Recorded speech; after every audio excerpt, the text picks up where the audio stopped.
So, Kate, could I ask you, please, could you introduce your background or experience in male-dominated industry and why you're interested in sharing your insights to support women in leadership today?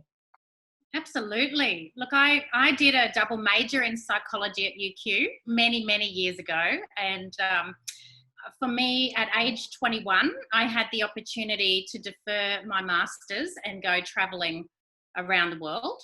And at that point in time, I realized that life experience was something that I was going to need to couple with my degree. And I felt like, if I could get out and get as much experience as possible, that was really going to help me. At that time, I applied for a role which was with a gentleman. He was 73 years old. He'd been a barrister and he was now merchant banker retired.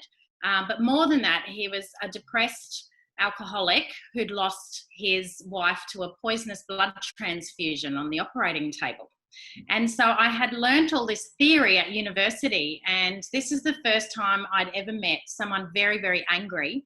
And it was an opportunity that ultimately I challenged him on that night and said, can you teach me what not to do so I don't end up like you at 73 years of age? And he had a bit of a chuckle actually, and he said, I will start tomorrow.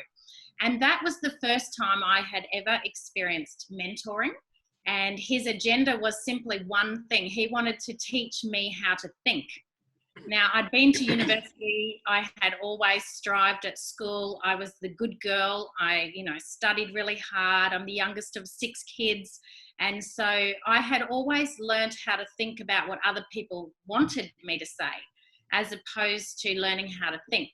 And it took 7 months for me to birth an original thought, which we celebrated. And I was with him right through until the end of his life. And so it was an opportunity for me to recognize that if I could start with the end in mind, we were all on a journey, then what could I do to give back? Because he gave me such an incredible gift to be able to, separate what my thoughts were from my beliefs to my values, which is a really critical thing in leadership. And so I came home and joined Flight Centre based on the careers guidance advice from the UQ Careers Advisor. She basically encouraged me to learn to become an entrepreneur. You're best to study under an entrepreneur. And at the time, which is very different in today's economy, isn't it? Flight Centre was growing at 200% per quarter. And it was quarter on quarter growth. And they had a fast track leadership program, which I joined. And for 5 years, I managed a varied group of teams, but ultimately had 73 different team combinations. And I don't know any mathematicians out there, but there's only 60 months in 5 years. And so it was a very unstable in terms of being able to bed in a team because of 200% growth. Anyone who was great was being offered major opportunity to open up their own store or country or brand. And so that really taught me, one, how to achieve in an all-female environment. So at that stage, I think the company was sitting at about 80%, 85% female, and led by Screw Turner, who's a UQ alumni graduate and an incredible leader. And it was a fabulous environment. But at the time, after 5 years, I was approached by a client of mine who was taking his business concept global and approached me to be the third female in over 620 men. So I went from an environment of all women and mostly very entrepreneurial women to no women, one in Canada, one in New Zealand. And we used to do Zoom calls like this to keep each other sane and to learn tactics on how we could approach the market from a gender neutral point of view. And I guess that's what I really want to, encourage you, is that leadership is leadership. Gender doesn't really ever come into a leadership question in my forums because, people, I believe, can be skilled up to be able to learn different abilities and different skills. And if you believe you're a leader, then it doesn't matter what gender you are.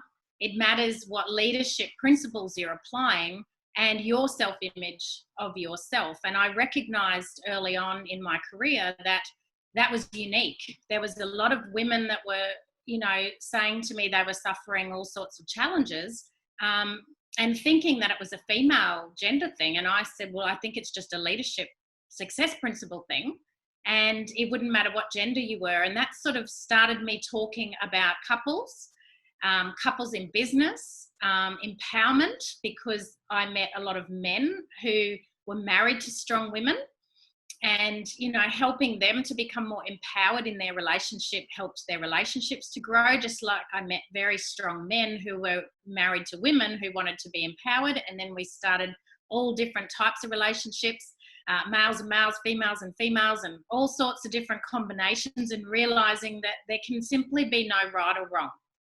You can't say there's a right way anymore. There's either something that works or something that simply doesn't work. And so today, what I really wanted to do is, you know, share with you some of the lessons that I've learned. I'm now 45, so I'm very old. And I guess the why I wanted, when I connected with Katrina, to give back was always to help people to become the next best version of themselves. You know, if I could be a philanthropist 24/7, that's who I would love to be. Unfortunately, there's bills to pay and school fees to pay and all that sort of thing. So there is a portion of my week where I need to, you know, charge for what I do. But if I could be a philanthropist, I could leave a legacy. And a legacy of leadership is something I think as women and men that we all desire. We all want to leave a footprint. And so for me, it's about building a community of leaders who have influence, to be able to drive their influence to more philanthropic giving. And so even if it's 20 minutes a day or an hour a day that you can help out somebody else using your skills and talents, then I would encourage you to do it, because givers gain.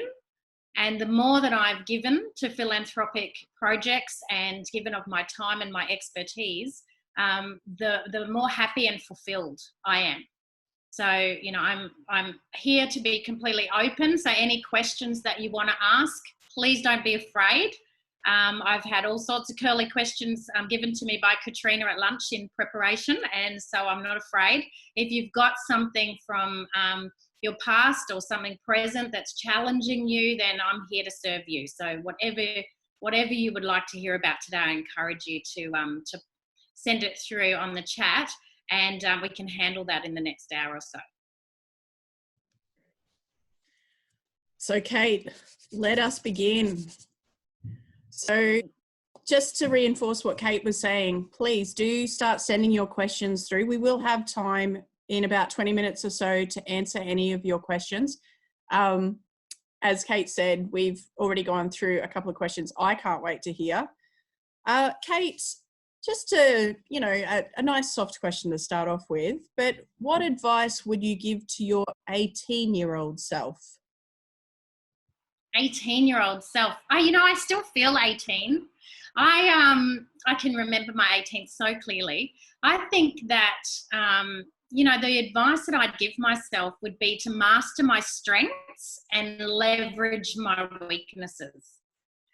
Okay, it's so often that I see leaders and they're trying to sharpen up something that they're not passionate about, and they're actually low in competence because they feel, and this is especially true as we survey female leaders, unless they have 11 points of the criteria of a 10-point application, they don't apply. So it's like, I've got 10 points and an additional one, so I'll put my application in. And men seem to tick 3 or 4 and they go for it. Right? So men know their strengths, and the data tells us that they're willing to go for things beyond their capacity, trusting that they'll be able to fill in the gaps and use their networks to be able to harness those strengths. That's something that my 18-year-old self didn't quite believe. I didn't really believe that my strengths were going to be enough to be able to help me navigate whatever life was going to throw at me.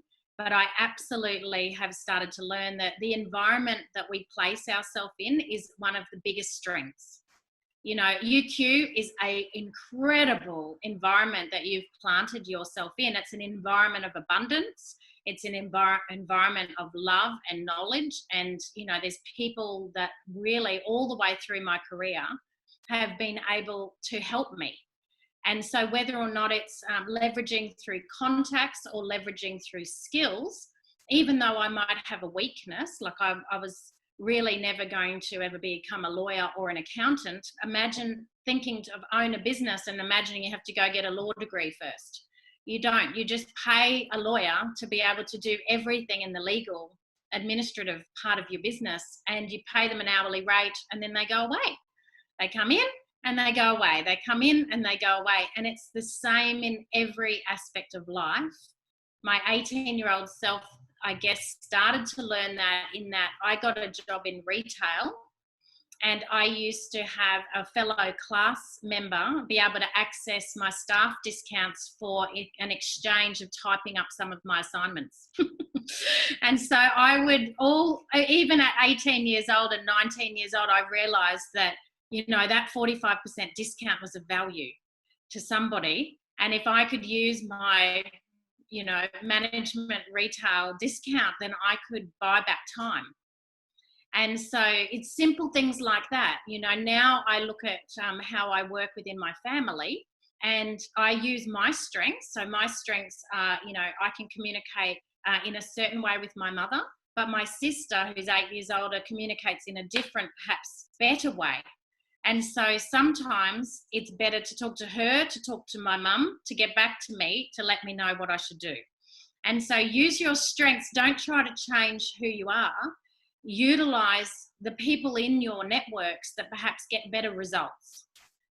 And that's something that my 18-year-old self, I think I could have saved myself some energy and some time, because I am at my heart of hearts an absolute people pleaser.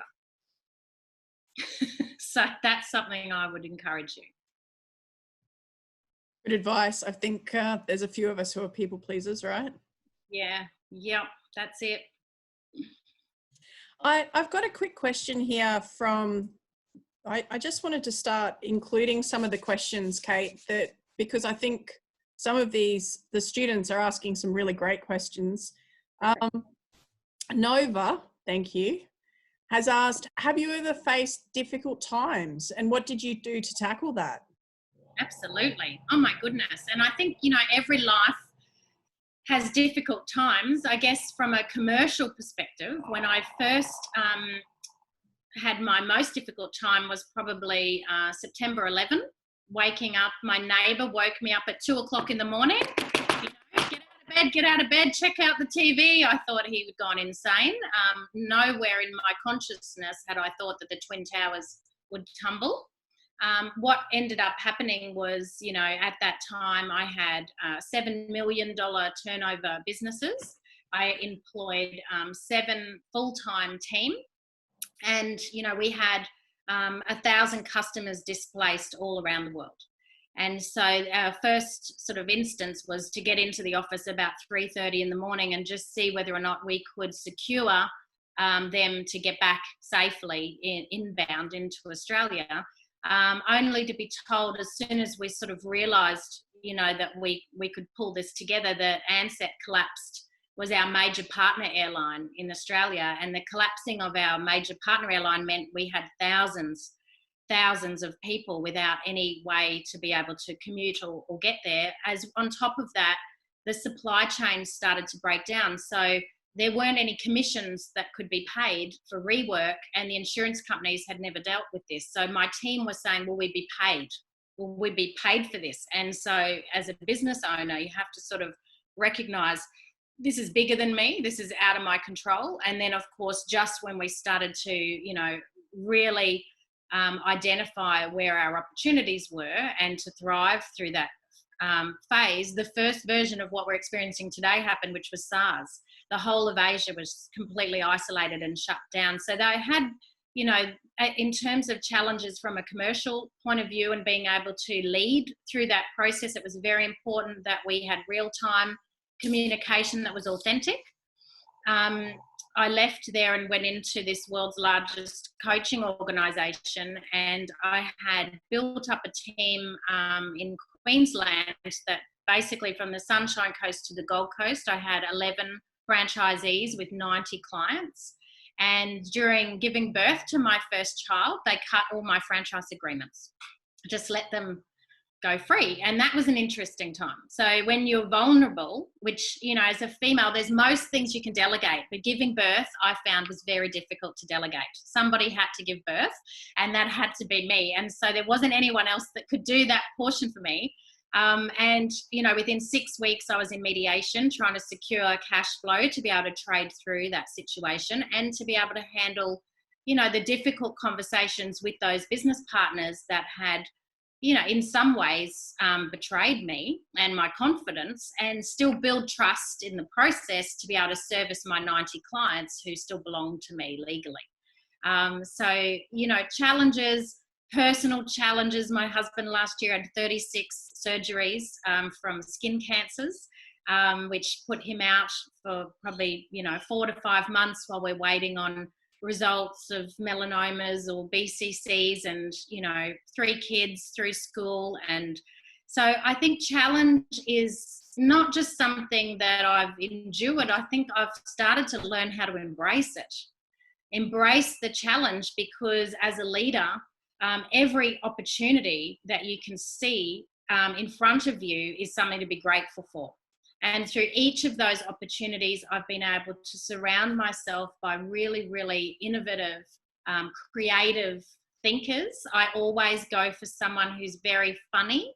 I need humor in my life to be able to take the edge off things. And so, you know, if you can find somebody genuinely funny who's smart, I want you to add them to your network for the rest of your life, because there are going to be times where you just need to see something funny. And I don't know if some of you have been watching Facebook and some of the memes that have been going around at this time, and just, you know, taking a different approach to it and thinking it's beyond our control. Let's embrace it. And that's why this Zoom session is so exciting. We've got this challenge, but, you know, we can all think about this as a global pivot.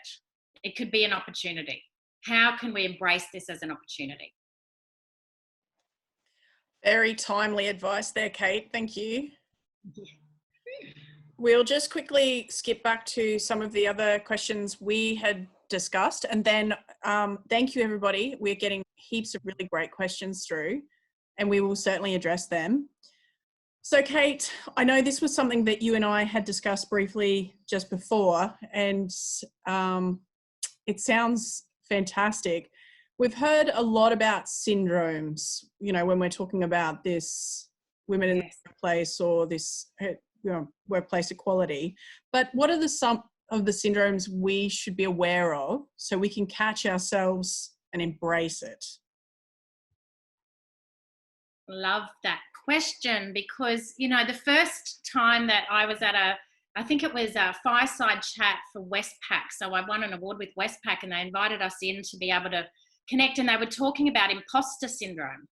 And I had not heard of it. And, you know, I was really fascinated. These women were saying, well, this is how I deal with it. And it's like, what is it? What's imposter syndrome? They said, you know, when you just don't feel like you're the true version of you, you're an imposter within your own body.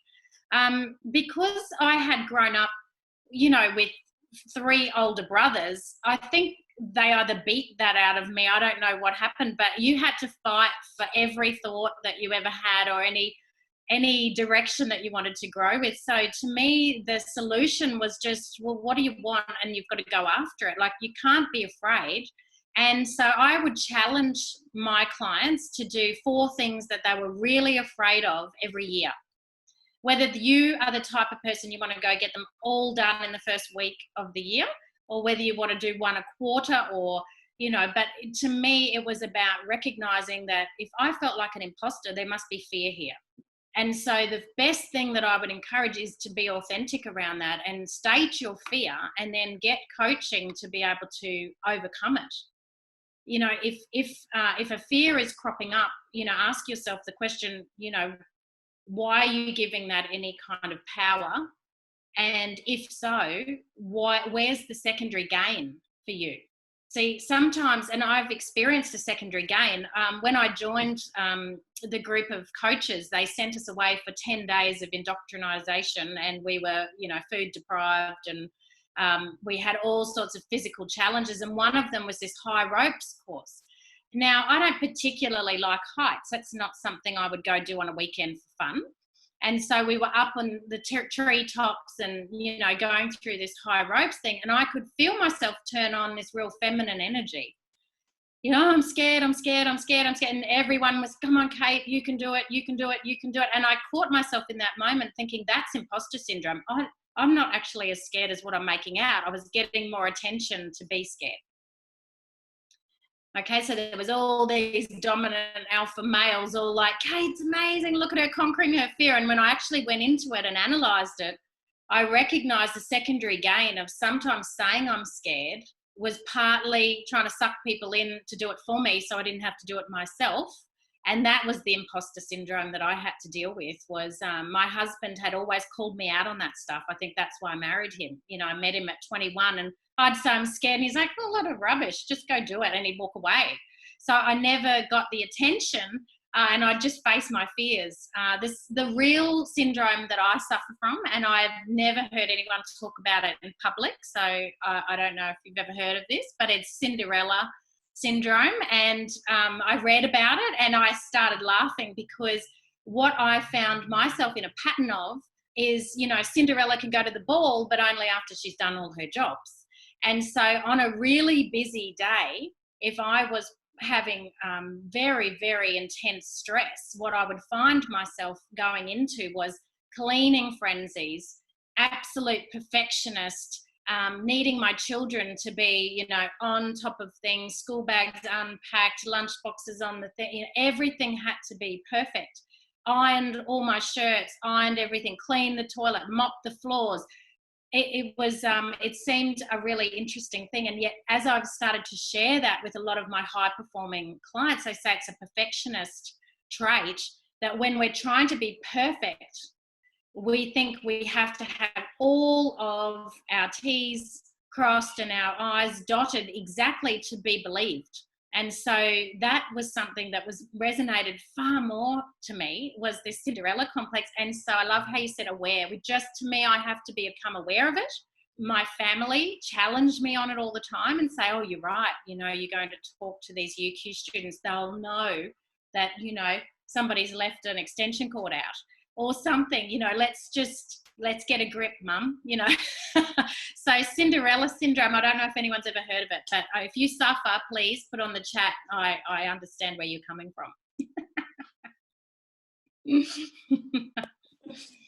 Yeah, I think I already said that I suffer from Cinderella syndrome. This week, we're all going to try to leave our breakfast dishes undone, just once. Yes.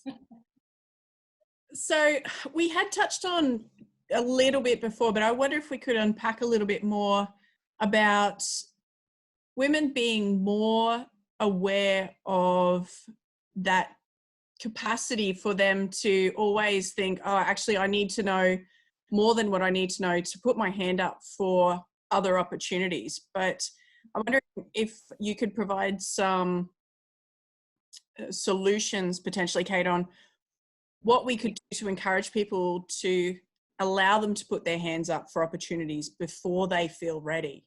Excellent question. Look, for me, I needed to get a mentor. I've got a sister who's 7 years older than me, and I can remember when I was approached, I owned my 2 flight centres. It was what I knew, from 23 to 27, I'd immersed myself in one industry, putting all my eggs in one basket. And so the thought of going back and being, consciously incompetent at something was very, very scary. And they were offering me an incredible commercial deal. I mean, I couldn't even fathom the commercial deal because that's how naive I was. I invited her to lunch, and I can still remember from her advice was always be really upfront and say, look, I don't think I'm ready. However, if you believe I'm ready, I'm willing to follow the steps. Because if you wait until you're ready, the deal won't be there anymore. And when she told me that, something in my body really resonated, that if they would never wait until I felt I was ready, because I would make them wait forever.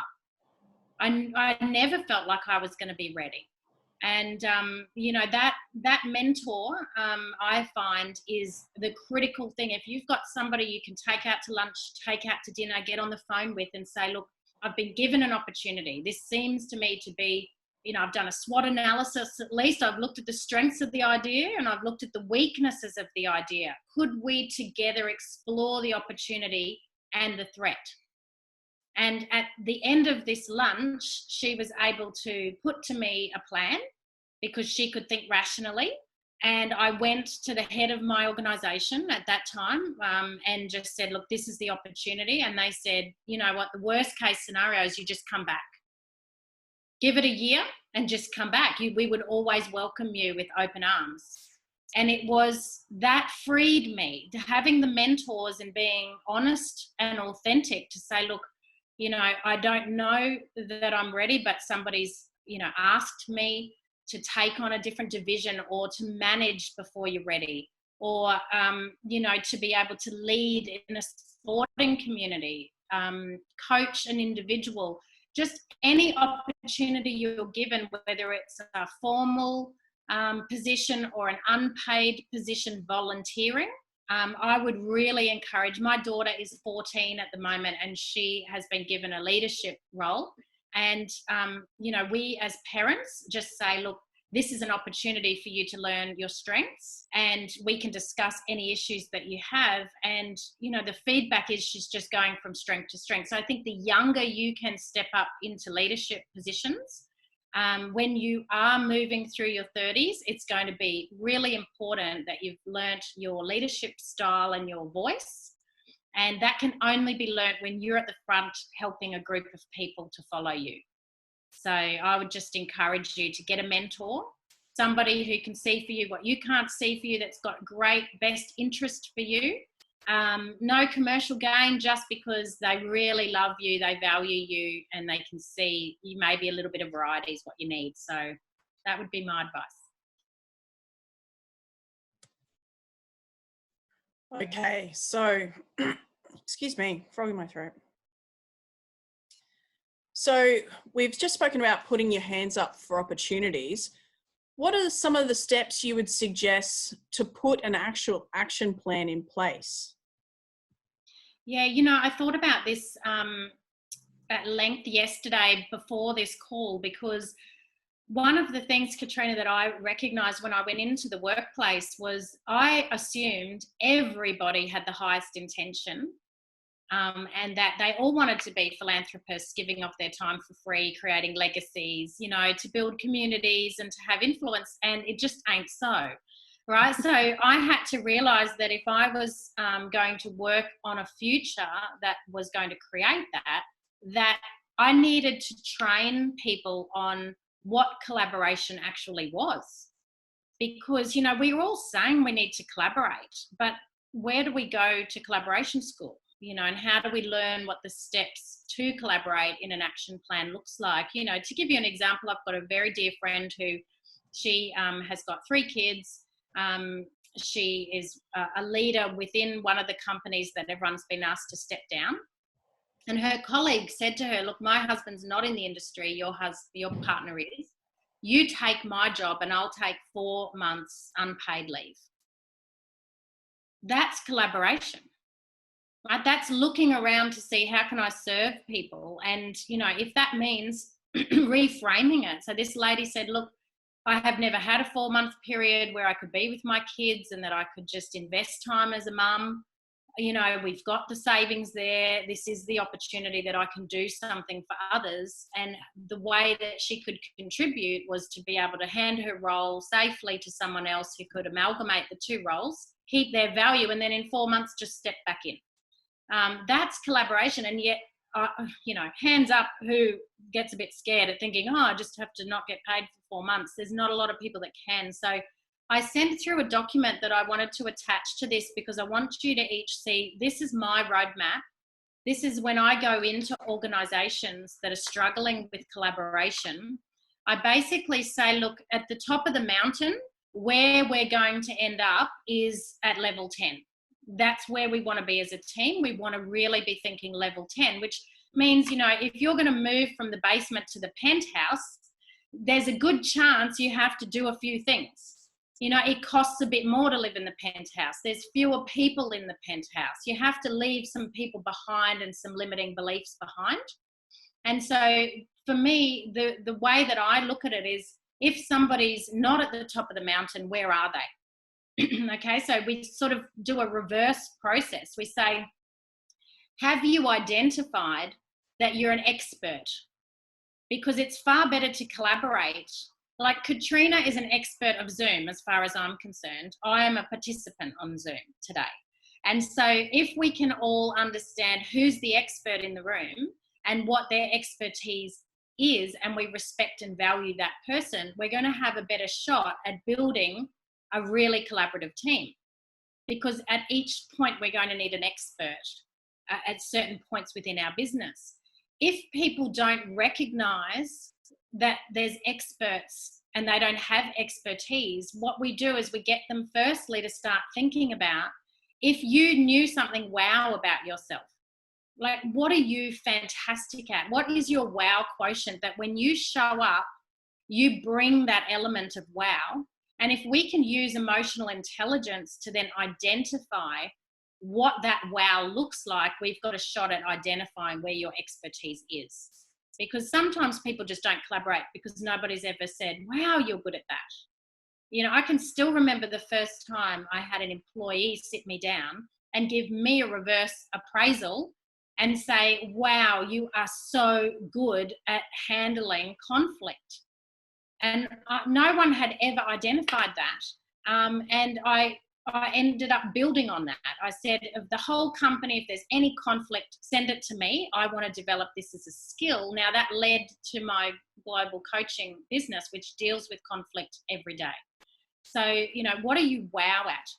If somebody doesn't know what they're wow at, just start with trying to get them to identify.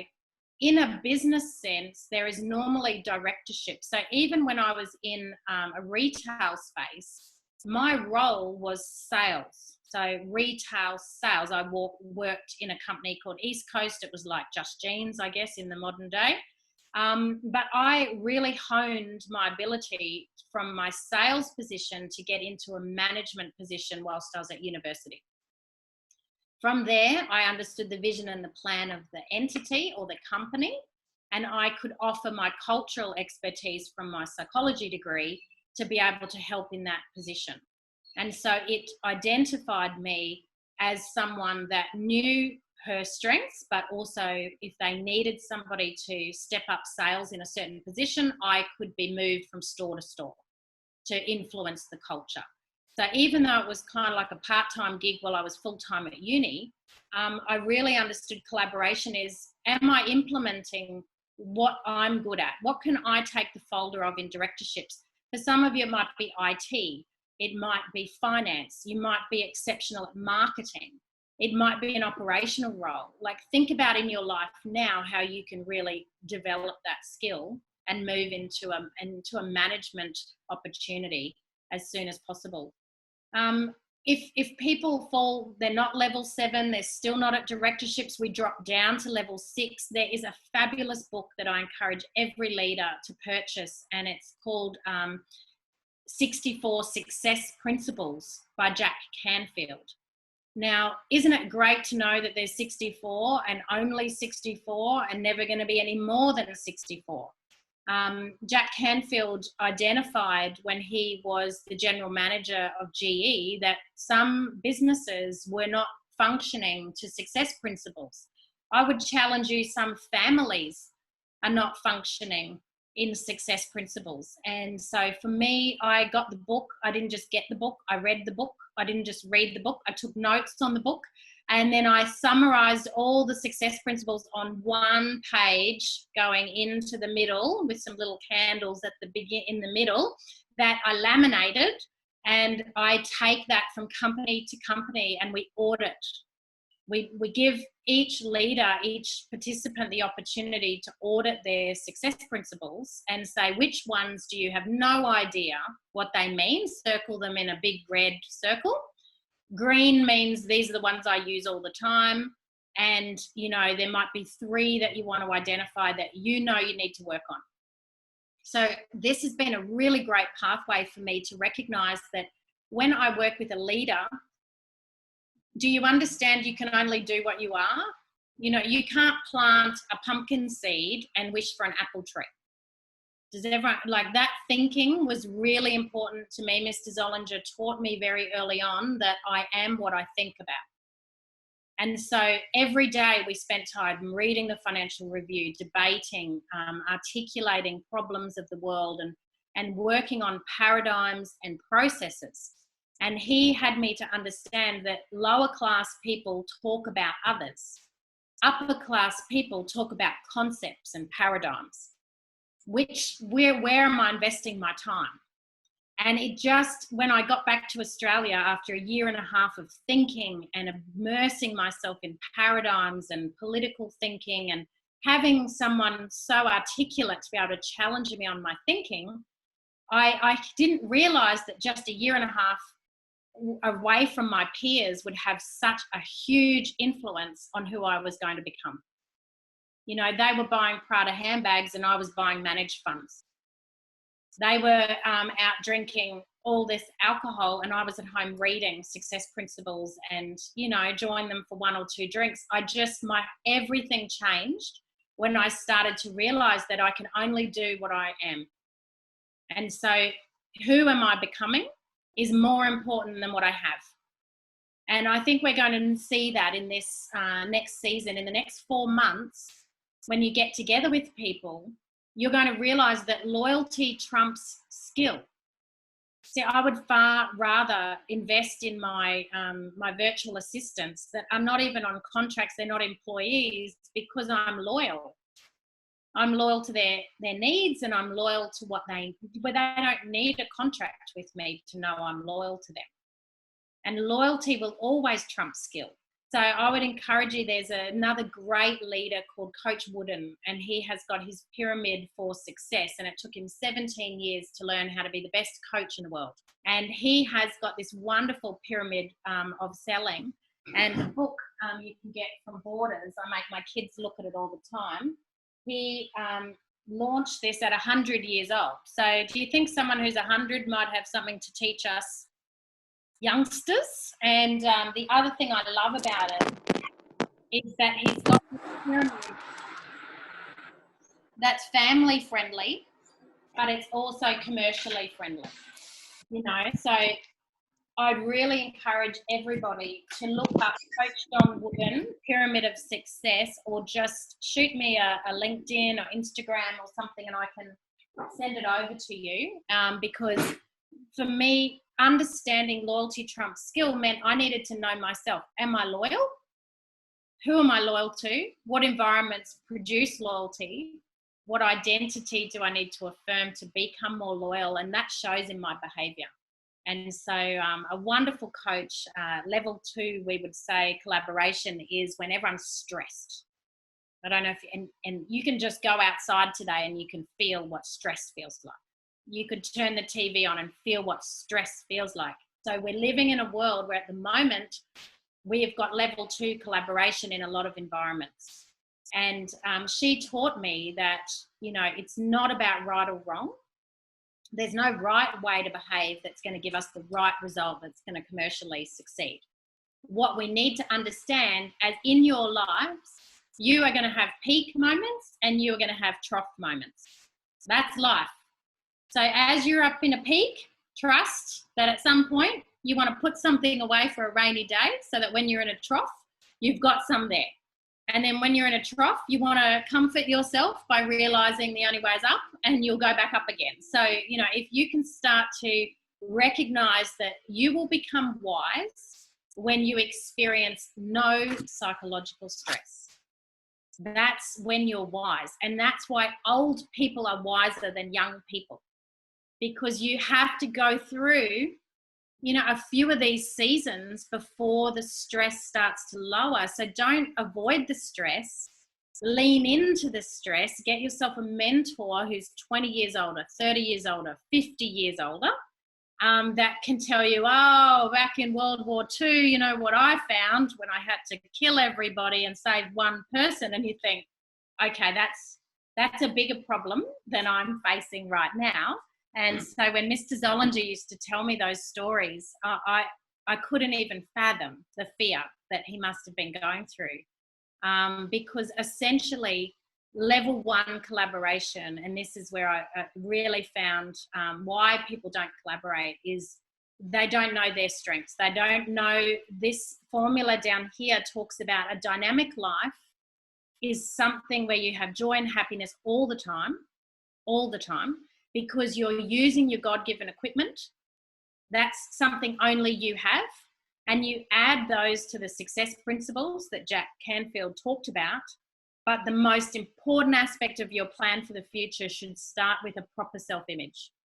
If you multiply anything to the power of -1, what happens? It's negative, right? So, you know, a lot of times I'll go into a business and they're trying to teach success principles and skill-based learning, and I look around and everybody's terrified. And so if we just keep piling on more success principles without recognizing and questioning honestly, how do you feel right now? -10 to +10, how do you feel in terms of coping? How are you going today? And someone tells you they're -1, for goodness sake, don't teach them anything new. Listen to them, let them express how they're feeling, and point them to some of their strengths. You know, reflect back to them. You know, what I see is someone young, someone with a lot of ambition, someone who can adapt in a world that is open, in a country that is safe. You know, I think you could do it. You can just go from -1 to +1 today. Have you practiced your box breathing? Have you done mindfulness techniques? Have you listened to a good podcast today? Give people some actual practical feedback to be able to get their proper self-image up as high as possible. Because if you just leave people feeling better than when you found them, you'll be of so much value, you'll be snapped up in the marketplace, because that's what we're looking for leaders who can make people feel secure, proud of themselves and happy. And that would be my pathway for success. So I hope that this is a good little cheat sheet for all of you to remember.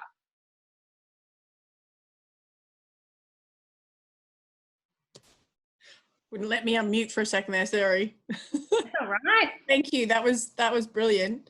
That's all of our questions, but I will take us to some of the student questions now. Yes.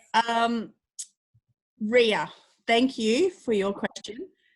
Ria says, I recently did a stint of vacation work and I found that I had trouble speaking up for myself to my boss. I felt that he was always speaking down to me and I did not have a voice to speak up. I also got given a lot of menial tasks to complete, even though he knew of my strengths and what I could bring to my role.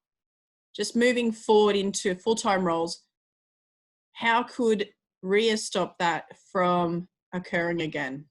That's an excellent question, you know, and sometimes when we're aware that we can't find our voice, I encourage people to write down what they're thinking in a journal as soon as they can. So let's say, for example, Ria, that you've had that situation, and put yourself in your boss's shoes. What level collaborator is he? And you might recognize that he's level 2, he's incredibly stressed, just trying to get through the day. So you go back to level 1 collaboration and you think about how you can take him from wherever he is to a high number. So it might be an email that you could construct to say, you know, it's been such a privilege to be able to get this vacation work. I don't know if you're aware, but these are my 2 best skills. And the way I really feel I could implement to help you best would be this way. It would take 15 minutes of your time, but I'd love to show you how I could relieve some stress. And you put yourself forward in a humble way, respectful way, You don't go in and try to change someone's company. That's not advice. However, to find your voice, I think step one, journal, because you've got to learn how to handle what that voice is inside. And there's 4 voices, I find. The first voice is the professor, right? Like, it's so easy to be a backseat driver. And when we go into someone else's business, we can clearly see if you just use this talent. So the professor's one voice. The second voice is the prisoner, which is, hey, I'm on vacation, I'm doing this out of my own goodness to be able to get credit points, or, so you want to catch your journal when you're the prisoner. I'm trapped having to get these time in or clock in time or what have you. The third voice is the passenger. The passenger is, hey, I'm on the Kentucky tour of life. You told me to arrive at 9, have a coffee break at 10, tea at 10:05, get back at lunch, answer the phone. So you're not actually engaged in the journey. You're just doing as you're told. And, hey, we've all been passengers. But the fourth voice, and this is the one, your journal, I really want you to start to acknowledge, is the student. The voice of the student is, hey, there's something for me to learn here. Now, I have learned through contrast. So I have had journals that when I was going to own a company, I was going to do everything opposite to my current boss. And so at the end of every day, I would journal specific examples so that when I was privileged enough to own a company and have a team, I would share in real time, something I'd witnessed and how incredibly challenged I was, and that I learned how to be humble, or I learned how to be generous, or I learned how to listen because of the contrasting boss that I had when I was 18, or the idiot I worked for when I was 24, or the imbecile that, challenged me when I was 31. So journaling, guess what? Nobody has to read your journal. So you can find your voice in your journal, but then maybe color code it. Where are you the professor, prisoner, passenger, and ultimately take those 3 voices and try to find a model, an artifact, or a mentor who can show you to become a student. What can you do to learn from this experience and never repeat it? I like that. I wrote notes. I don't know if anyone can see. I'm like, oh, good. Yeah. It's going to be recorded, Katrina. You can listen back. So smart. Sophie, shout out Sophie. Thank you for your question. Sophie's question is, I've heard women be given advice in the past to be more assertive, stand their ground, essentially act more like a man to be taken seriously. Have you heard similar rhetoric? In fact, I think alignment is really important. The first thing that I do when I'm coaching is hold a mirror up to somebody and say, can you tell me, are you a man or a woman? Because their leadership style should be aligned with who they be. Remember, we can only do what we are. And we think about these things, which are really, really important. So we want to separate gender from the leadership conversation. But can you also understand that if you're a woman and somebody says, can you take that, 3-ton box and can you take it up to level 1? No, I can't, but I could ring a courier and I could organise mini movers. I could do that. Is that what you mean? Like, did you mean I need to take that, or are you happy if I leverage that? So I would always question, challenge. And so slow down the discussion to say, okay, so just so I can help you best, is it okay if I ask you a few questions, right? Be very good at that script, just so I can help you best. I've never had anybody say, I don't want to be helped best, Kate. I don't want to be helped best. Because when you qualify, I would hear things in a way. Now, females' brains function differently than males. I don't know if you've ever done Psychology 101, but, we can be talking and thinking about the next thing we have to do all at the same time. And that's pretty normal. In fact, we have peripheral vision. And so, some people can only focus on one thing at a time. I don't know if you've noticed that. So to me, that was a really important distinction, and something that I think I'd encourage you to challenge is to say, look, I understand you've asked me to do this thing, and it appears that you would like me to do it in a masculine style. Is that correct? And qualify the question and say, might it be better if we get an actual masculine man? Or do you still want me to try? Because I'm happy to try, but I need you to understand I can only do what I am. And my style and how I do that might be a different style to yours, but I found it to be effective in the past. I'm better to just stick with my feminine style, mostly because I'm female. And just qualify the question. Don't be condescending. It's not about being disrespectful. It's about understanding from their perspective. I have been challenged with crying, you know, so to me, and I don't mean I've been challenged like they get embarrassed. I get embarrassed. I get incredibly embarrassed because I grew up in a family where you never use tears for manipulation. It was turned against you. And yet I've been in situations where I have genuinely, authentically burst into tears, and I've had the best commercial outcomes I could ever hope for, because it's genuine and it's authentic, and people can feel the difference between someone who's bunging on a few tears and someone who is genuinely, authentically in despair. And so I would always suggest that when you are authentic and you understand authenticity, men are the quickest to soften, because they don't want to make you cry. Oh my God, they don't want to make you cry. And I think a lot of women try to put on a stiff upper lip and start wearing black and start blocking a lot of that energy to their own health detriment. And I'm not saying that as a absolute, but I'm just observing that I have challenged some of my top clients to say, did you try crying? And they're like, what? I'm like, well, you seem really upset. Have you ever tried to cry? And it's a new concept to them. And this could be them having a negotiation with their 2-year-old. And I would be like, did you try crying? And they're like, what? I'd say, crying for my children usually was a deal breaker. Like when mummy starts crying, everyone starts complying, everyone starts collaborating. We have broken her, achieved, done. It's 7:05 in the morning. Woohoo! All right. So sometimes the best thing to be authentic is to be vulnerable. And Brené Brown is our leader in vulnerability.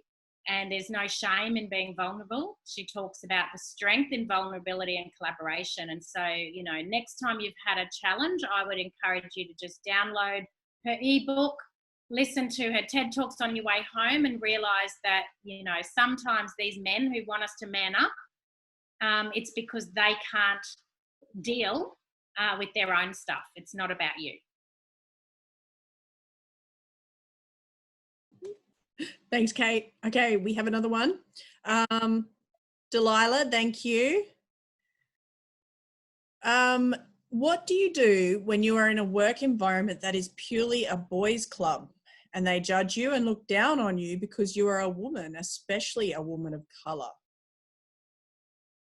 Wow. Wow. That sounds like you've got a personal story there as opposed to a question. I'd love to hear that story. I think, you know, that's terrible. I don't know whether or not it's a gender-based thing or whether it's a cultural-based thing, but I've always felt that nobody can look down on me unless I allow them to. And so from an empowerment position, I would stand up, even if that means I have to stand up on a chair. I stand up higher. I don't know if you've ever looked at neuro-linguistic programming, but if you can get those men looking up at you, then you're able to connect in that space. So, you know, I would encourage you to perhaps use your sense of vulnerability and to put yourself forward to give them a conversation piece. But as soon as we're allowed to stage it, that you can be up higher. So as the third female in this group of 624 men, on my very first day, I asked, how do I get to coach the coaches on my first day? My vision isn't just to be in this company. I want to be a global coach's coach. And he said, well, that's very ambitious. You have to have banked a certain amount of money, and most of these people have never done that. And I said, so you saying there's no set time frame? As soon as I've banked 3 months at that amount, I can be a global coach's coach. So I got agreement and respect on the first day of what my target and my goal was. And essentially within 7 months was a global coach's coach as the only female in Australia. And they flew me to Atlanta on stage in America to coach all of the European, Asian and American coaches. So I would suggest it's an elevation thing. If people are going to look down on me, I can only be on the ground, right? So then I've got to get higher than them. So the only way to get higher than them was to speak on the stages of the world and get them to look up at me. And so I'd set yourself a goal, Delilah. I would encourage you to reach out to me, and I will get you on a stage as soon as possible to share your story, because then we can video it, link you in it, and send it to all those men. All right, so use your stories, ladies, and use your networks to be able to be heard. And, you know, we just stage it if we have to, but just for you to find your voice about how that would feel and what you've endured. I'm sure we could use the collaboration piece to realise that this is getting you stuck at level 1 collaboration because your self-image is low. And so you're never going to be able to collaborate with these people because the stress is too high. And, you know, if that doesn't work, I'd move. Right? So plant yourself in the environment you want to grow and find a place where people see your value. I don't know you, but that would be my general advice for anybody who's in that questioning phase. Yes, absolutely agree. I know we spoke about that earlier, Kate, where we were talking about, you know, once you start to understand your value and what you bring to an environment, there comes that realization, as you were saying, that sometimes there's just workplaces you don't fit, and that's okay. Go find another place, right? And Yeah. that probably fits with both Delilah and Diana's question. Yeah. Thank you, Diana. It's quite similar. So there's a really great one here from Emerald I'd like to get out. So Emerald has said, do you have any advice for getting over the fear of being wrong in front of other people? For me, I sort of put up my hand and answer questions in public spaces like lectures because I'm worried I'll be wrong in front of everyone. Yet then it turns out that my answer was correct the whole time, but I continue to find it difficult to work up the courage. Sorry. Working with limited resources here. Yes. Well, that means that you'd have to believe in the paradigm of right or wrong. So you would be at level 2 collaboration, right? So when we start to identify that the schooling system taught us that there's right and wrong because you could put up your hand and they said wrong. But in life, as soon as you leave school, as soon as you walk out of school, there is no such thing as wrong. There's what works and there's what doesn't work. Okay, so as soon as you can shift the paradigm that you are going to have peak moments, and that is when you put up your hand and you say something and they agree with you and they affirm what you've said, and that's a peak moment. And then there's going to be trough moments where you put up your hand and you state what you believe the answer is, and you're going to have a growth opportunity. So I've never seen it as right or wrong. I've seen it as peaks and growth opportunities. Because if if I drop down into what doesn't work, and my lecturer or my mentor or my coach is saying, Kate, no, that's not working. And I say, but you know, it's important. These people need to know my sink is clean before I can talk on Zoom. And they're going, that's just not, how's that working for you? Like, how does it work in the environment for your family being conducive for you to be healthy if you've got to be correct and right all the time? It's almost impossible for innovation, because the only way innovation can happen is we have to test and measure what works and what doesn't work, and there has to be failure to learn what doesn't work. So I think it's a framing question. You know, to put your hand up might be, you know, we talked about before, embracing your fear. I would encourage you in the next period of time, whenever you get a resistance to contribute to a conversation or to put yourself out there, to embrace it and to frame what you say.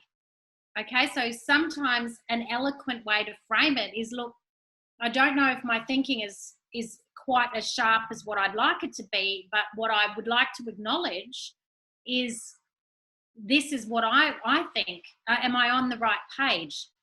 That comes across humble, authentic, and okay. You're not saying, I know what the right answer is, but look, my thinking's not 100% crystal clear, but I have got a thought. Is it okay if I share it?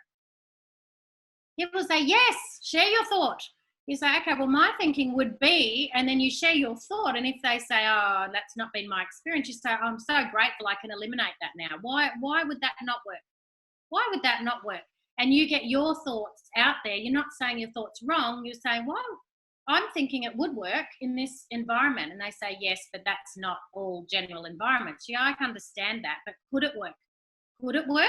And you want validation on your thoughts. All right. And if you just attempt to do that, you'll start to find your voice. All of you will start to find your voice. It's not about being, arrogant. It's about being curious, and it's about being courageous. That's awesome.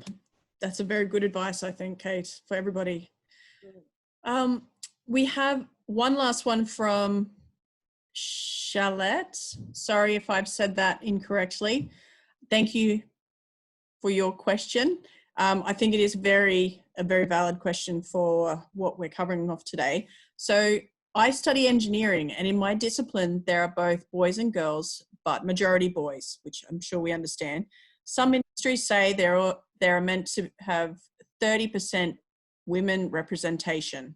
When I discuss how I'm interested in vacation work or express my interest in working for certain companies in the future, I mostly get a response back saying, oh, it's easy for you because they have to take women. Sorry, I really want to read this. Wow, a reverse gender opportunity. Yes, so they're saying all you have to do is apply, but in reality, it's a lot more than that. I hear this from engineering industry representatives and both females and men. I guess this is slightly frustrating because I'm not sure if I have the right to feel this way. It honestly makes me feel like the cover letter resume I spent hours polishing isn't valued. Oh, wow. Yeah. I think, this is level 1. I'm going to take this to level 1. Collaboration is your proper self-image is low. When people say to me, you're so lucky to be a woman, I burst out laughing, go, I am so lucky.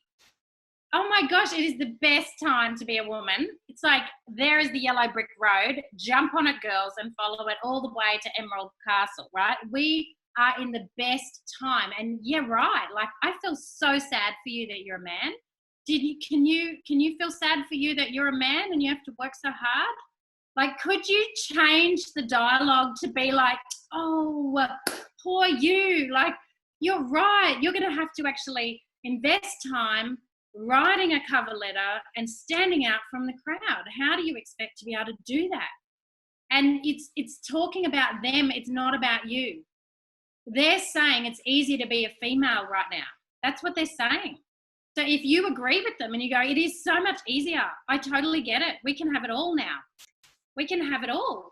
We are in the best time in our careers. And we've got mentors that are now old enough, like I'm 45, I'm super old, that have actually carved the pathway before us in gender equality and can shout back down the line to say it's never going to be better than your lives. Like, can you get that you can be a woman in an industry, have a baby, stay married, have a personal trainer and a chef, and live an amazing life? Do you even get how amazing your life is going to be? And if you just think about your mother and your grandmother and your great-grandmother, if any male says to me, oh, it's so easy for you, I go, you're right. You are so right. It is so easy. If that's how you think it is, that's how I want you to think it is. It's so easy because we've got the brains and we couple it with the initiative and we can multitask and we stand out because there's so few of us. You're right. It's really easy. We should get more women. How could we get more women? Okay. And then all you're doing is saying, we're going to increase the competition for you, buddy, because it's so good to be a woman.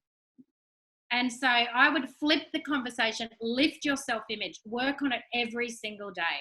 You know, how grateful I am to be a woman, how wonderful it is to be a woman in engineering, why you bring a difference opportunity. And if anyone tries to say it's only because you're a woman that you're succeeding, it's saying something about them. They've got a lower self-image. So, you know, for me, when I started to recognize that I got over that and I got my own self-image high enough, I finally got the courage to say, that's an interesting question. What's your real question? And I had all these men open up to say, I'm really insecure. I feel like I'm never going to stand out from the crowd. I'm not providing what I think I should be providing. I'm not smart enough. I don't study enough. I'm not brave enough. I don't have the courage like you. And actually men were far more insecure than I gave them credit for. And it was mostly the bravest ones, like the boldest ones, the alpha ones that were confident to challenge me, that ended up being the most fragile and brittle inside. So, you know, take it as a compliment, own it, and say, it is so easy. It's so easy. And if that doesn't make you feel good inside, then challenge them and say, look, that's a bit hurtful. What's your real question? Do you need help with your cover letter? Right? And offer to help them. And that's essentially a higher plane. That's level 10 collaboration. That's when you say, you know what, we're all a community. We're all engineers. Sometimes you're going to need the female point of view, and sometimes I'm going to need the male point of view. And could we just work together? Like, I can help you with your cover note if that's what you're struggling with, but could you help me with being okay that only, you know, 3 women to every 10 men, because it's a bit intimidating, you know, and move it to a level 10 vibration, a level 10 conversation, because you have nothing to be embarrassed about. None of you have anything to shy away from. You are in the best country, in the best state. We've got a female premier with a female minister for business, with a female head of family, with a female, like everyone is female at this moment. And so we can see that female leadership is normal, and it's embraced and it's encouraged. And I just want to encourage each of you that if anybody says anything, you just call me and I help you. Own it. Does that help? If I can just add to that as well, Kate, in terms of, yes, I've definitely heard other people say these kind of things before as well, but honestly, your cover letter and your resume just gets you through the door.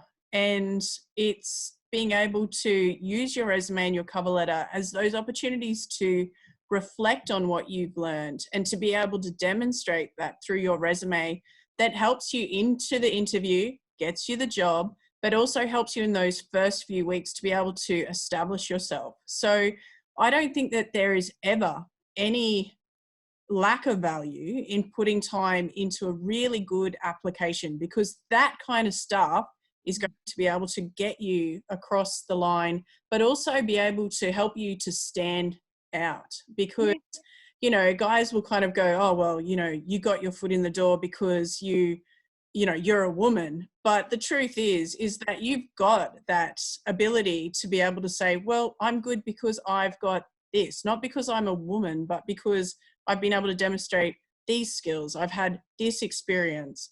I agree with Kate. There's no gender thing here.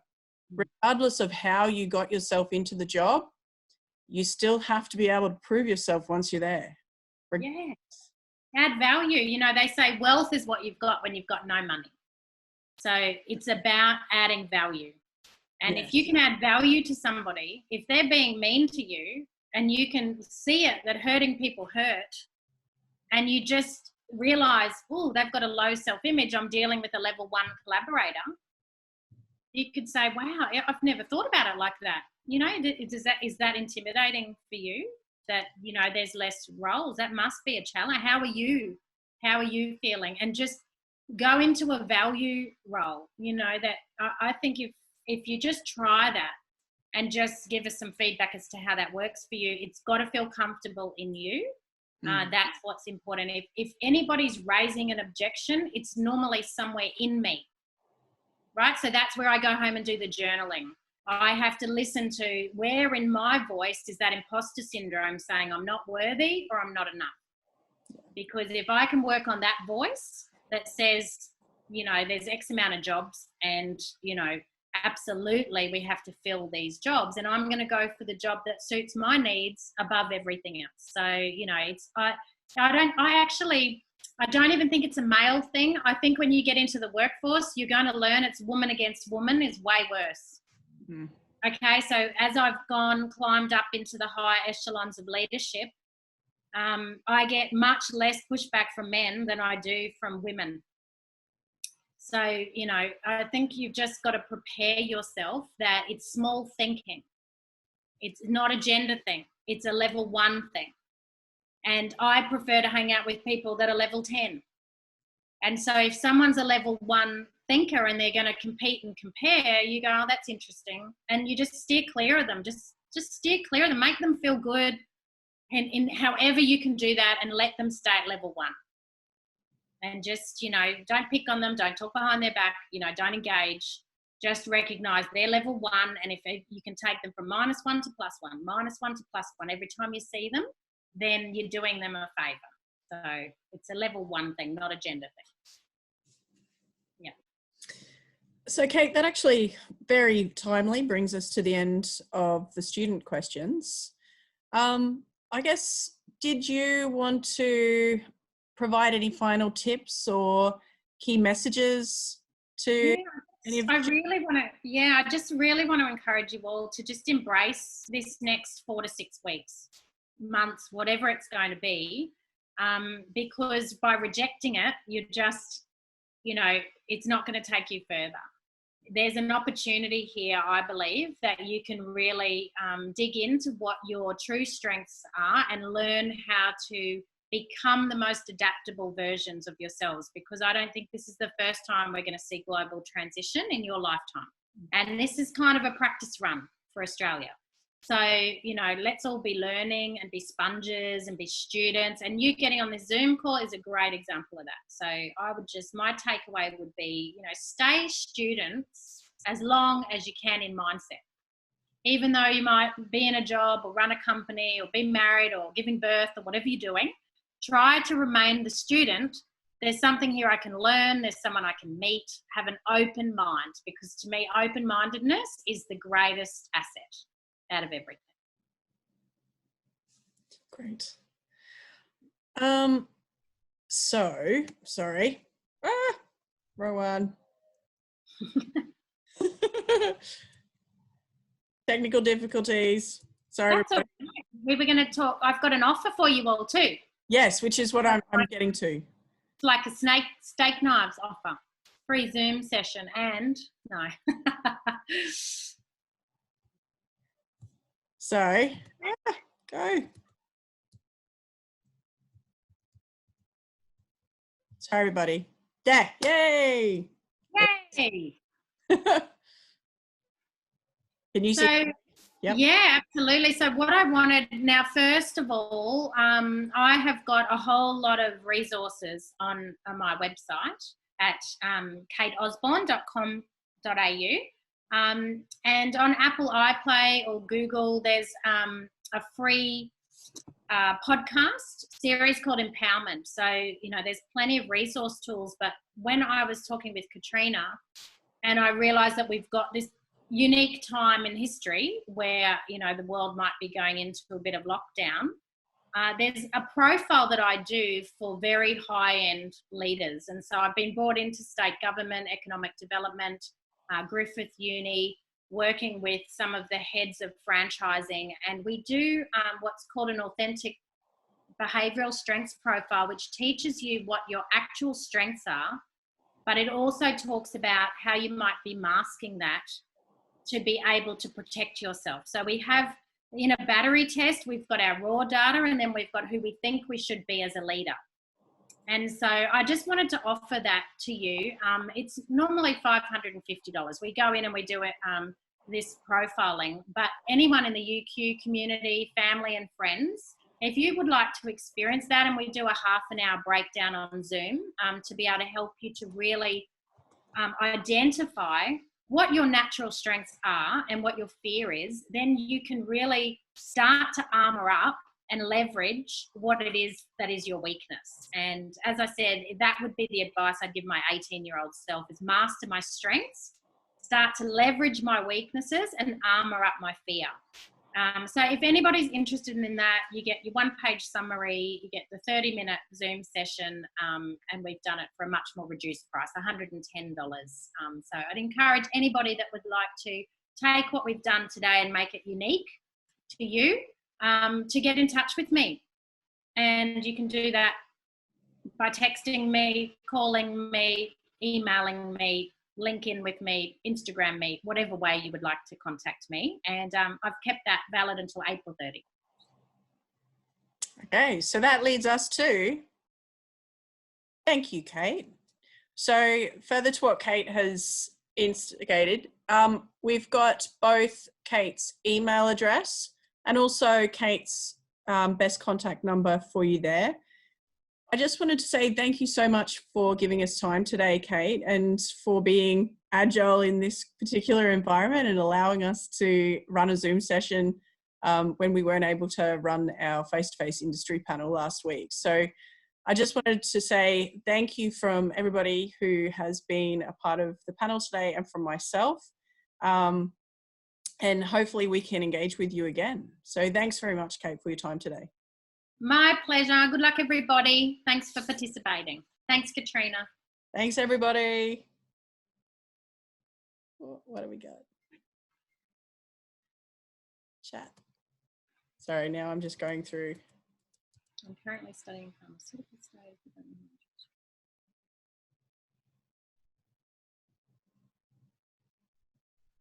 Thank you. Oh, that's lovely. Thank you, everybody. Thanks.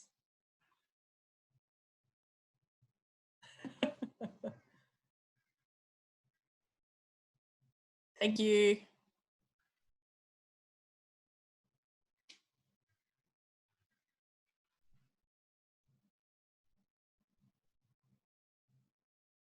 This is a great way to get people's, like your attendance list. It is, isn't it? Thank you at the end. And you get very good. Pregnant for your safety, you're out of the work since the first day they noticed, and I'm everyone else back from 5 years. Busy husband did not clean, so it's pretty reluctant job. What do you got left? Oh my gosh. And besides that, men are pretty jealous if you travel so much and are surrounded by boys. Yeah, the advice from, was it Diana?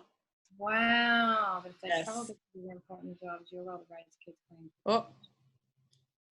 Oh no, I missed one. Yeah, that was Diana. No, Reshu. Oh, and Reshu, yeah, did you want to answer that question at all, Kate? I think so. Pharmaceutical studies, but don't know how my interest started shifting to management positions. In addition to that, I don't have any experience. So what would be your best advice to make a career shift to management positions? I think she would need to sit down with her current manager and see if they could give her a vocational roadmap. Yes. You know, yeah, I think that would be the first step. You know, if there's no possibility for her to study management, then she could get a series of books like Michael Gerber, you know, the E-Myth, and read about management. Yes, I agree with you in if there was to be something related to management in pharmaceuticals, and that was the direction that Reshu wanted to take, then it's definitely one of those one-to-one industries, isn't it? I definitely, like you say, you know, she'd have to get in touch with them. And yeah, that's right. So Chempro, one of the largest pharmaceutical companies, you know, they have 38 outlets and run a really switched on business down here on the coast. So I might be even reaching out to see if she could, you know, possibly add value during her vacation time. So I think it's, you know, you've got to use your networks. Yes. Would be my answer to her. But networks with her current manager to see if she can get a roadmap for management. What would she need to study, read, do? Yes. So I don't know if you know, further to your question, Reshu, I don't know if a course or a program helps until you're actually in a situation where you can start enacting that particular advice that program's giving you, or that management structure. So I hope that helps. yeah, Reshu, I'd just encourage you that the career shift to management, consider as well, does it have to be in pharmaceutical studies? You know, I think management is generic. So as I said, I learned through retail management